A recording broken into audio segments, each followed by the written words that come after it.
nous venons d'entendre parler de Farabi, qui effectivement présente une pensée tout à fait exceptionnelle à plus d'un titre.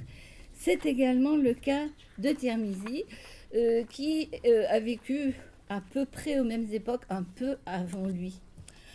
Mais pour situer la spécificité de cette pensée de Tirmizi dans le cadre de l'histoire des idées en islam, il importe de s'interroger au préalable sur le point suivant.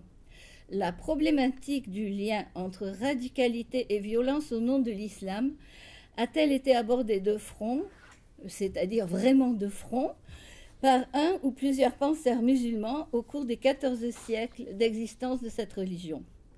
À notre connaissance, le seul texte qui témoigne d'une telle initiative est les Rasaïl al-Ikhwan Safa, donc les Ikhwan Safa dont Yosra vient de parler, épître des frères de la pureté, une encyclopédie rédigée entre le 8e et le 11e siècle par des auteurs ismaéliens restés pour la plupart anonymes.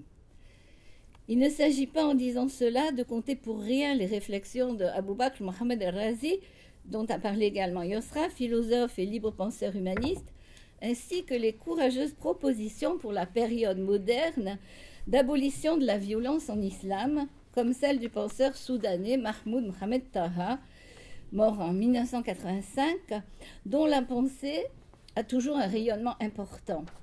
Elle n'exclut cependant pas le fait que les frères aient été les seuls à cerner au plus près la question de son origine.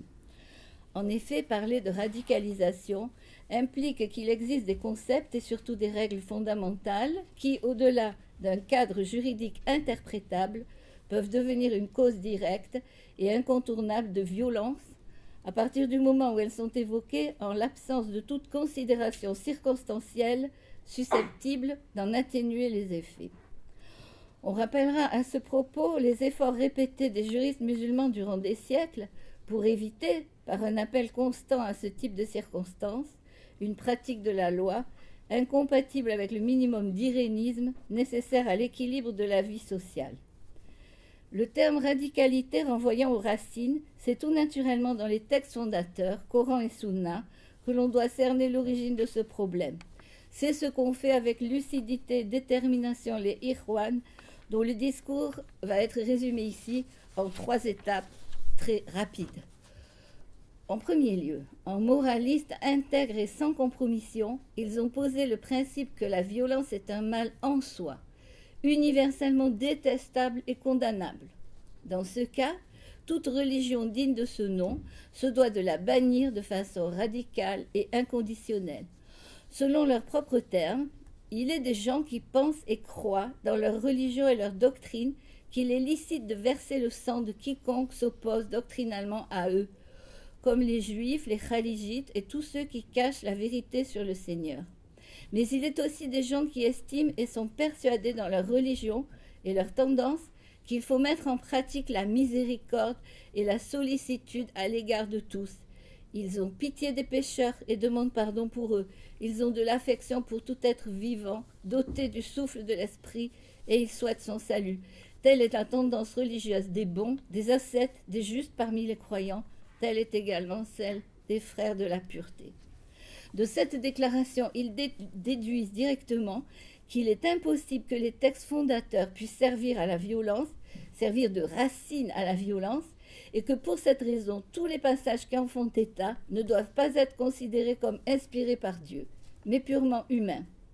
Par conséquent, il déclare que l'ordre de combattre les gens jusqu'à ce qu'ils prononcent la profession de foi, il n'y a de divinité que Dieu et Mohammed est son messager, ne peut pas être le résultat d'une inspiration prophétique, mais un comportement procédant du domaine purement terrestre, des circonstances de la diffusion de la mission du prophète.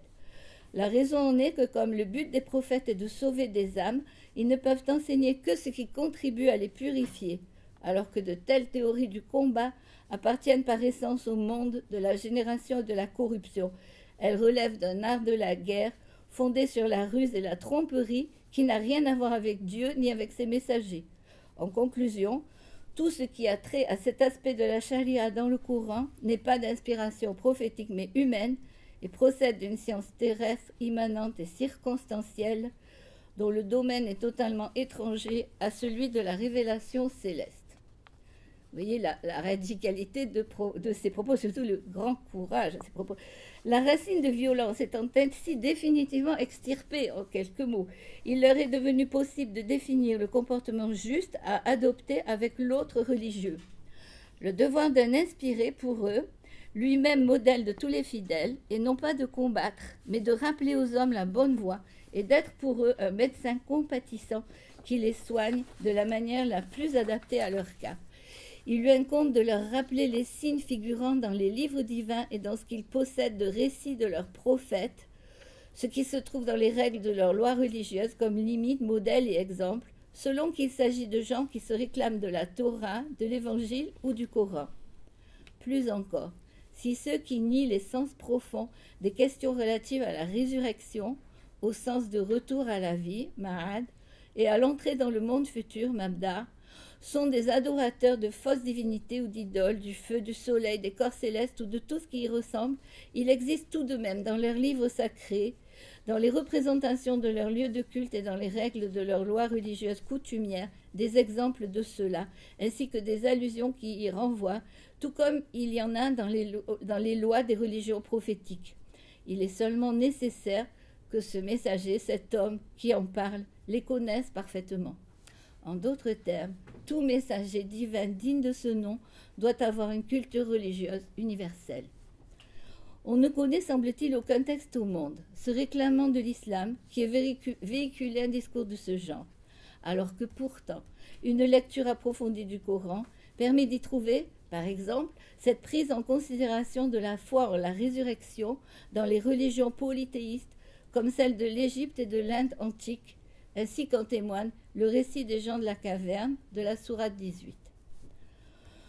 D'aucuns rappelleront à juste titre que ces Irwan al-Safa ont été depuis toujours considérés comme hérétiques par une majorité de musulmans, ce qui est parfaitement exact et prouve la difficulté qu'il y a à traiter de front ces problématiques. Plus encore, un penseur comme Razi, qui a enrobé dans des formes philosophiques plus opaques une opinion comparable à plusieurs égards, a lui aussi essuyé l'anathème. Quant à Mahmoud Mohamed Taha, il a subi le même sort, auquel s'est ajoutée la perte de sa vie pour avoir osé proposer l'idée d'une hiérarchisation du contenu de la loi qui devait, avec l'évolution de l'humanité, s'affranchir de ses racines de violence, c'est-à-dire certains passages de la Vulgate qu'il désigne explicitement, au profit de celles qui présentent la miséricorde divine comme seule origine et fin de l'histoire du monde. Si l'on devait maintenant situer la pensée de Tirmizi, qui a été lui aussi en but à des persécutions et des jugements si sévères qu'elle a subis après sa mort, comme le rappelle Michel Chodkiewicz, des siècles de conspiration du silence, elle serait davantage du côté de ces derniers. En effet, à l'indifférence des Irwan, il n'est jamais allé dans son souci d'éradiquer la violence jusqu'à mettre en cause de façon explicite l'origine divine d'une partie des textes fondateurs. Son initiative a consisté, en s'appuyant sur une méditation approfondie de certains de leurs contenus, à mettre en lumière l'existence de racines spirituelles, intellectuelles et éthiques subtiles, susceptibles de permettre un renouvellement total de la loi. On rejoint ici, comme vous le voyez, ce qu'a tenté Al-Farabi. Seulement, au lieu de le faire à un niveau purement philosophique, Tirmizi d'ailleurs qui portait le titre de Hakim, donc plutôt sous une forme d'une sagesse plus accessible que peut-être à un plus grand nombre que la philosophie. Donc faisant autorité par l'antériorité des processus auxquels elle renvoie, ces racines quintessentielles relativisent jusqu'à les éliminer complètement celles qui, jusqu'à nos jours, et même plus particulièrement de nos jours, se prêtent à l'ouverture de la voie de la violence. Pour ce faire, il ne s'est pas basé entièrement, comme Mahmoud Mohamed Taha, sur l'argument du temps qui passe et des changements qu'il implique. Il a traité le problème à sa source, à travers une méditation sur l'essence de l'éthique religieuse, en s'efforçant toutefois de proposer une pensée plus pragmatique que celle de Razi et de Farabi, et donc plus accessible à l'intellect, mais surtout au cœur. Le temps nous étant compté, je ne m'étendrai pas sur la vie et l'œuvre de plus d'une centaine de livres de ce mystique khourassanien, parmi les plus prolifiques de tous les temps, qui mourut sans doute très âgé à la fin du IIIe siècle de l'Égypte. Il se réclamait du sunnisme, mais sa pensée libre et originale reste encore peu connu de nombreux cercles universitaires, sans doute en raison du parfum de scandale resté attaché à certaines de ses œuvres. On rappellera tout d'abord que, comme pour beaucoup de penseurs animés par une idée forte qui sous-tend l'ensemble de leur œuvre, le rejet de la violence était chez lui un réflexe spontané et naturel, une composante de son caractère, comme en témoignent 3 brèves anecdotes d'une facture assez rare concernant les figures de cette époque. La première rapporte qu'un jour, il eut une altercation avec une servante qui venait de faire la toilette des plus jeunes de ses 6 enfants. Exaspérée, elle lui jeta à la tête la bassine d'eau souillée qu'elle tenait à la main. À la surprise générale, il se contenta de se demander quelle faute il avait pu commettre contre Dieu pour qu'un geste pareil puisse avoir lieu dans sa maison. Un autre récit attribué à sa femme et à ses enfants rapporte qu'il réagissait de la même manière lorsque ceux-ci avaient commis des actes qu'il considérait répréhensibles. Non seulement il n'usait jamais de violence, mais encore il ne faisait de reproches à personne, sauf à lui-même. Le dernier témoignage est encore plus frappant. Il s'agit d'une réflexion de sa femme racontant un rêve initiatique qui se trouve rapporté dans son autobiographie. Elle l'avait vu à la tête de 40 hommes, correspondant aux 40 saints élus qui soutiennent la terre, tous arrêtés par une armée composée d'individus brutaux qu'elle identifiait, vu le contexte de sa vie, à des Turcs, et prêts à être mis à mort. Elle précise alors « Je n'ai pas eu peur pour lui, mais j'ai appréhendé la manière dont son cœur miséricordieux supporterait la vue du sabre, sous-entendu en tant qu'outil de violence. » Il n'est certes pas le seul parmi les mystiques dont on est témoigné du caractère doux et conciliant. Il se distingue toutefois par le fait qu'il a insufflé à l'ensemble de son œuvre ce refus spontané et inconditionnel de la violence. Je vais un petit peu sauter quelques petits détails. Donc, Tirmizi fait à juste titre figure d'exception dans le paysage conceptuel de la mystique de son temps et même de la mystique globalement de tous les temps, en revendiquant pour la cité de ce monde, en tant qu'elle préfigure la communion des saints dans l'au-delà, respect de l'autre comme du tout autre, au nom d'une fraternité adamique universelle, amour entre les hommes, en Dieu et pour Dieu, et recherche de ce qui touche à la liberté authentique, voie d'accès privilégiée à la proximité divine. Pour synthétiser sa pensée, il est possible de dire qu'il s'est attaqué à la problématique de la violence à 2 niveaux qui se recoupent et se complètent dans ses œuvres. Le niveau métaphysique et l'éthique. La force de sa pensée d'avoir établi les principes de ces 2 modes d'approche comme 2 piliers, étroitement liés l'un à l'autre mais autonomes dans leur fonctionnement, de sorte qu'ils se renforcent par leur complémentarité.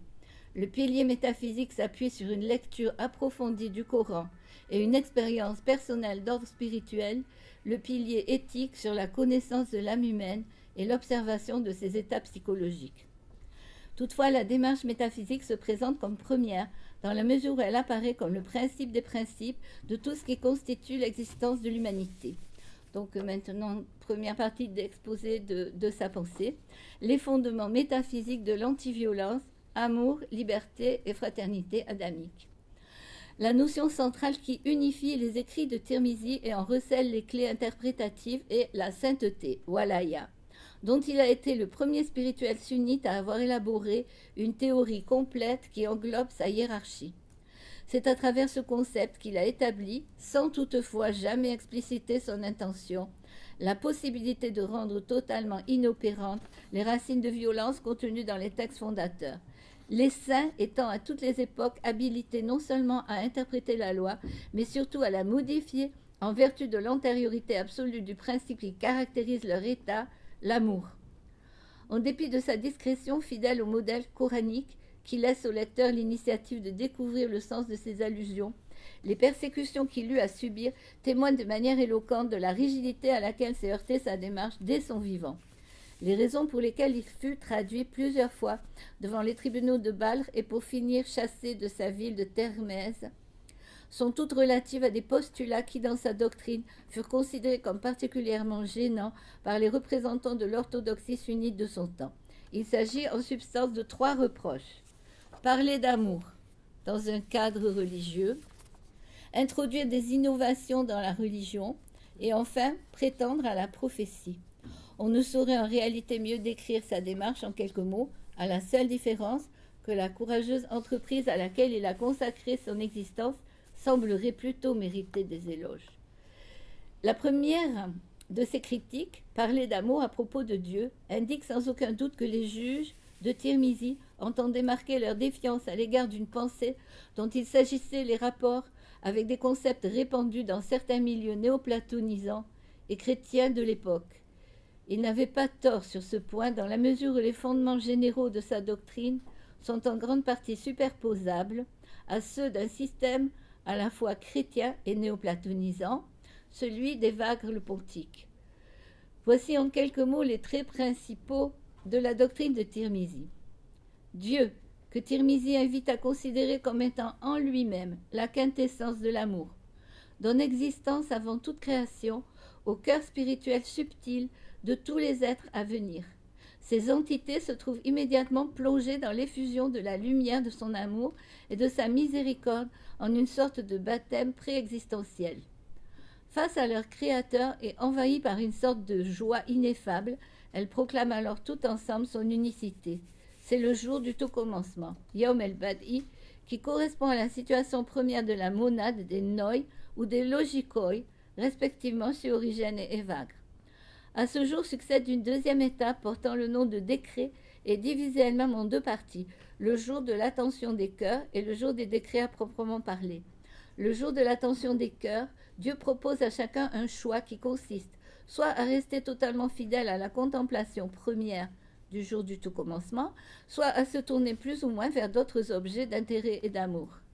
Les choix effectués, les entités cœur-conscience sont précipités le jour des décrets dans l'argile qui servira à créer le corps du premier homme Adam, et là, précisément en fonction de sa réponse à l'amour de Dieu, chacun se trouvera doté des structures spirituelles, mentales et psychiques de son être à venir.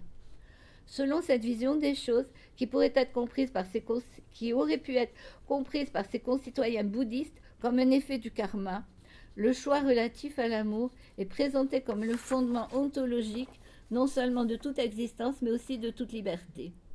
Plus même comme le seul espace possible de liberté pour l'homme à qui tout peut être imposé, sauf le fait d'aimer ou de ne pas aimer. Tirmizi relie cette vision des choses au Coran en constatant avec justesse que dans sa révélation, Dieu a ordonné qu'on lui rende un culte, mais jamais n'a obligé personne à l'aimer, puisqu'il fait en sorte que le cœur, aussi bien au niveau des affections humaines que spirituelles, ne puisse en aucun cas être régi ou possédé.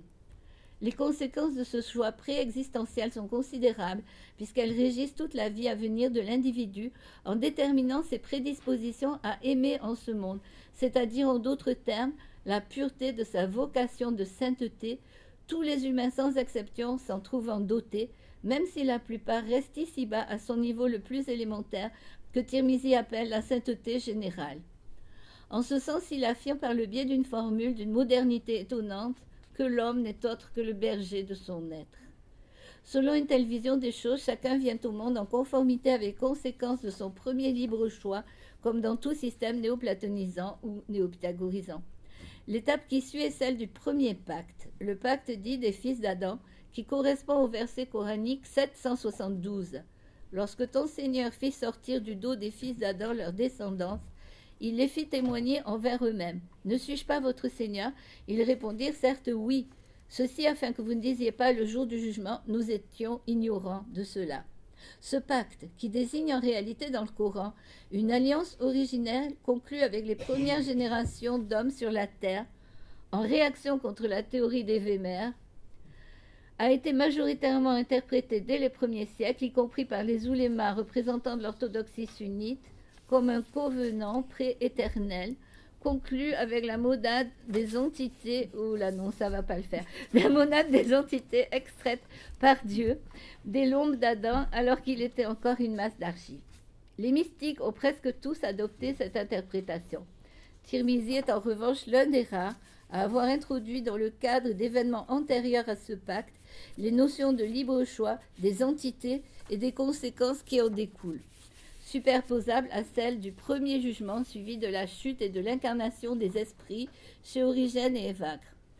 La majorité des penseurs et des théologiens, à la suite des traditionnistes, ont affirmé que si certaines entités destinées à l'enfer ont répondu à Dieu le jour du pacte de mauvais gré, Karhan, et d'autres destinées au paradis de bon gré, Tawran, c'était en fonction d'une prédestination réglée par lui de toute éternité et non en conséquence d'une libre détermination des cœurs. Pour cette raison, Tirmizi fut mis en cause par des juges qui ne pouvaient accepter ni que l'on parle d'amour à propos de Dieu, ni que l'on admette qu'il ait conféré à l'homme une liberté plénière, ni enfin que l'on introduise des étapes préexistentielles avant le pacte, ce qui était un trait déjà connu des doctrines chiites. Il poursuit en précisant que lorsque chaque descendant d'Adam a répondu en fonction des capacités qu'il avait acquises par son premier choix, les uns dont les aptitudes à l'amour étaient plus éveillées ont compris que la question « Ne suis-je pas votre Seigneur ?» ne s'adressait pas qu'à l'intellect, mais qu'elle était en réalité une nouvelle invitation à répondre avec le cœur. Ceux-là, leurs capacités cognitives, en ont reçu un éclat qui les a transfigurés en lumière de la connaissance. Les autres, dont le cœur était trop loin de l'éveil, donc la notion d'éveil est chez lui très proche de la notion bouddhiste, ont pensé qu'il s'agissait d'une question mettant simplement en jeu leur qualité logique. Ils y ont répondu positivement avec un élan du cœur réduit à sa plus simple expression.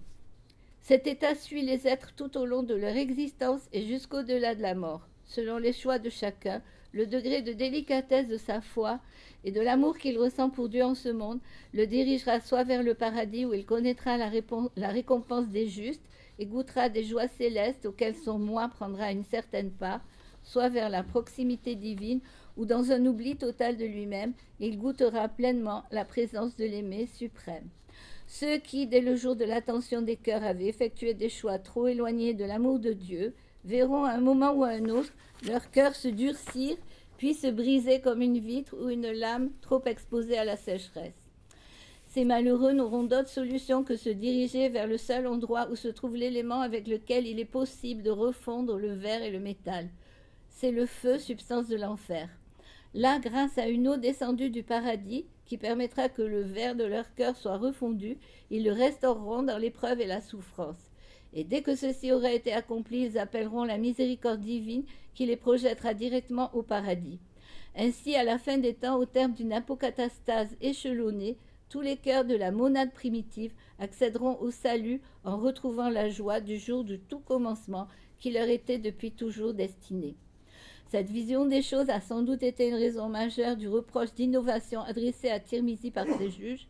En effet, les oulémas orthodoxes ne pouvaient accepter l'idée d'apocatastase qui constituait une négation de leur conception d'éternité, aussi bien des peines de l'enfer que des joies du paradis, et qui instaurait à la fin une certaine forme d'égalité entre les vrais croyants et les autres. Donc, je vais essayer de sauter certaines choses. C'est un petit peu dommage peut-être, mais donc, alors, Tirmizi finalement arrive à une conclusion, c'est que la walaya, donc la sainteté, est finalement supérieure à la prophétie. Donc c'est la conclusion à laquelle il va aboutir, et que même chez les prophètes eux-mêmes, c'est la sainteté qui l'emporte, c'est-à-dire plus un prophète est grand, plus il a de sainteté, mais la sainteté en lui est supérieure à la prophétie. Simplement parce qu'un jour, la prophétie n'aura plus de raison d'être au paradis, tout comme l'espérance chez saint Paul. Par contre, la charité, l'amour restera. Donc la walaya restera. Un jour, la prophétie ne sera plus là. Donc, ce principe d'amour divin et prééternel va régir au niveau immanent, en plus des relations des hommes entre eux, comme reflet de leur relation avec Dieu, le principe du bien en éthique. Il permettra que les plus grands parmi les saints, à condition que les hommes aient la sagesse de les prendre pour gouvernants et guides, de modifier la loi enseignée par les prophètes au nom du principe d'amour qui la transcende et peut la renouveler à tout instant. Donc maintenant, je devrais aborder le principe éthique d'anti-violence et ses retombées. Donc je vais essayer de le faire en très très peu de temps, mais si je ne dis rien, ça va rester vraiment très caduque. Donc selon Tirmizi, la condition des hommes en ce monde présente des caractéristiques telles qu'il ne leur est pas facile a priori de vivre en permanence dans la préoccupation de l'essentiel, c'est-à-dire l'aspiration à la proximité divine, expression plénière de l'amour. Ils sont en butte à des problèmes qui souvent les dépassent, la perte, l'appauvrissement, l'affaiblissement, la maladie et pour finir la mort, qui les place dans une situation où l'âme charnelle, le moi égoïste, préoccupé avant tout de sa protection et de sa survie, menace d'étouffer les élans du cœur. Donc toute son éthique va être basée finalement sur la surveillance du moi égoïste, de manière à laisser un maximum de place aux actes et à tout ce qui vient donc du cœur et à tout ce qui vient de l'amour. Je résume énormément. Donc, il va prôner un renouvellement de l'être. Donc, ce qu'il va prôner, c'est plutôt que comme les mystiques à l'époque, c'est-à-dire l'éradication du moi, ou comme les moralistes, la simple éducation, il prévoit un renouvellement du moi, un renouvellement complet, puisque ce moi devra être finalement le corps de résurrection à venir. Donc la préparation qui se prépare sur terre et le corps de résurrection à venir. Donc un mot sur la morale qui émane de cela. Donc je l'ai déjà dit, la morale générale, le comportement général avec tout homme, c'est finalement avec quelques personnes que ce soit, est un comportement uniquement de bonté, de relation amicale et de respect de l'autre. Et il préconise que ce comportement est un point commun avec les juifs, les chrétiens, puisqu'il est dans ce qu'il y a de commun dans les 3 livres, dans la Torah, et il cite une tradition qui est attribuée à Moïse qui dit « Seigneur, donne-moi un héritage ». Dieu lui répond « Je te lègue le lien du sang qui est aussi la clémence qui te rattache à l'espèce de ton père Adam ». Moïse demande au Seigneur « Qu'en est-il de l'homme qui est éloigné de moi et se trouve aux confins est et ouest de la terre ?» Il dit « Aime pour eux ce que tu aimes pour toi-même ». Tirmizi ajoute qu'Ab, l'un des épigones les plus célèbres d'origine juive, s'est levé contre tout homme vivant dans son entourage qui s'était coupé de ce lien de clémence à l'humanité. Il citait à ce sujet la Torah. Un mot sur les relations entre hommes et femmes desquelles il s'est préoccupé. Pardon. 2 minutes. Bon, ça va aller. Les rapports hommes-femmes devraient être régis selon Tirmizi exclusivement par des valeurs d'affection, de compassion, de respect et de pudeur. En un mot, il est extrêmement féministe. Il cite une tradition très rare, que d'ailleurs on lui a reproché d'avoir cité, qui est attribuée au prophète. Cette tradition dit « Enceintes, mettant au monde, nourricières, miséricordieux, si c'était le fait qu'elles se doivent à leurs époux, elles auraient fait du paradis leur lieu de prière. » Pour Tirmizi, les femmes sont beaucoup plus douées que les hommes pour la sainteté. Pour quelle raison? La raison essentielle qu'il donne est qu'elles sont plus douées pour l'amour. C'est-à-dire, elles ont une faculté amoureuse beaucoup plus forte que celle des hommes. Or, plus la faculté amoureuse est grande, plus la vocation à l'amour au sens spirituel est grand. Donc voici le premier point sur lequel il se montre donc extrêmement féministe. Alors le deuxième, il y a un deuxième point aussi. Bon, je vais sauter l'autre point. Mais oui, on me donnait 2 minutes, comment voulez-vous que je fasse? Alors, un autre point, c'est dommage parce que, si vous voulez, ces textes sont très très jolis, mais je pense qu'on pourra vous les passer. Donc, un autre point important, c'est la hiérarchie des valeurs comme critère de jurisprudence. Justement, il donne un exemple à propos de la répudiation. Il dit, il y a des juristes qui s'étaient penchés sur le problème le concept, si vous voulez, pour la juridiction, le concept d'analogie. Hein. Donc le concept d'analogie, il dit Abu Hanifa, qui était pourtant son maître et qu'il critique, Abu Hanifa acceptait qu'un homme puisse dire à sa femme, puisse dire à une femme, si je t'épouse, je te répudierai. Et il acceptait comme licite ce comportement du fait qu'on considérait déjà comme licite le fait de dire si tu vas au marché, achète pour moi un esclave et affranchis-le. Il disait, il s'agit, l'analogie, c'est dans les actes, c'est-à-dire un premier acte conditionne un deuxième. Donc, puisque nous avons accepté l'histoire de l'esclave, nous accepterons celui de la femme. Tirmizi se met dans une rage absolument extraordinaire en disant, mais il n'y a aucun point commun entre les deux. La répudiation est une insulte injuste faite à la femme, alors que la libération est la meilleure des choses que l'on puisse faire pour quelqu'un. Donc, ce point de vue, en fait, ce jugement de Abu Hanifa est complètement ridicule. On arrive à la fin, mais en courant. Donc, le pouvoir temporel, donc le califat. Donc, l'idée finale de Tirmizi, donc concernant la cité, c'est que l'idéal de la cité, c'est non pas très proche de Farabi, selon lequel c'est le philosophe qui doit être finalement le sage qui doit diriger la cité. Pour Tirmizi, c'est le plus grand saint qui doit diriger la cité. Le plus grand des saints, pourquoi? Parce qu'il ne fera pas rentrer en ligne de compte son moi égoïste, il ne fera pas rentrer en ligne de compte tous ses instincts ou quoi que ce soit lorsqu'il exerce le pouvoir. Et donc, il va se comporter d'une manière désintéressée, alors que habituellement, les hommes qui cherchent le pouvoir temporel sont des gens dépravés, malfaisants, haineux et qui maltraitent les gens, qui sont sous leur pouvoir. Voilà. Quelle actualité pour cette pensée? Et nous aurons fini. Il y en a pour 2 lignes. Alors, je crois que c'est important. Si vous voulez, j'arrête tout de suite.